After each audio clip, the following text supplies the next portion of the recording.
So we've been talking about how religion shows itself and how it's man's spirit and how we believe that we've got to do something instead of trusting God. It's basically areas that kind of give evidence and show when we're not trusting the Spirit of God to lead us into truth. And so one example, and this is something that I've experienced, and it was something that I think at some point had good intentions, and it's this idea not to speak certain things, not to speak word curses, and not to speak things over us. I remember one time I was getting ministry, and I said something about, it was something like, I felt absent-minded, or I was absent-minded, something like that. And the person that was ministering said, "Don't say that because that's not true."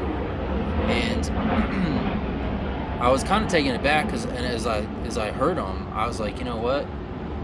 I can see, but here's the thing: is that we speak from the abundance of our heart, right? If we're speaking hate, anger, those are things that are in our heart. And just to say this, I would much rather people be authentic than to be whitewashed, right? There are a ton of people who don't believe they should say things or feel things or do things, and so they mask it with some self-righteous stuff so they can feel better about it without actually being led into an encounter with God that supernaturally transforms their mind and their heart about something.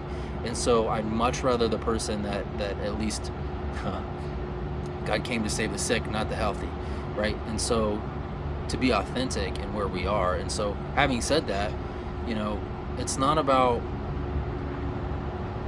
it is about knowing that there's power and death, and there's life and death in the power of the tongue, but all that emanates from the heart, and this is always a heart issue. And so it's when people speak, they're speaking from what the abundance of their heart and what they believe. And so really what God wants to do is change the heart to believe differently, right? Not to speak differently, because the speaking differently will come. It's believe in your heart and confess in your mouth. It's in that order. We believe in our heart and confess. And so God wants to go down to where we believe. And for a lot of us, that means to be those living words from God to hit their heart, and the faith that comes with hearing God's voice. And so let's bring this back from a point of religious things, of where things that I shouldn't say from my mouth, and bring it back to how God wants to make us whole in our heart.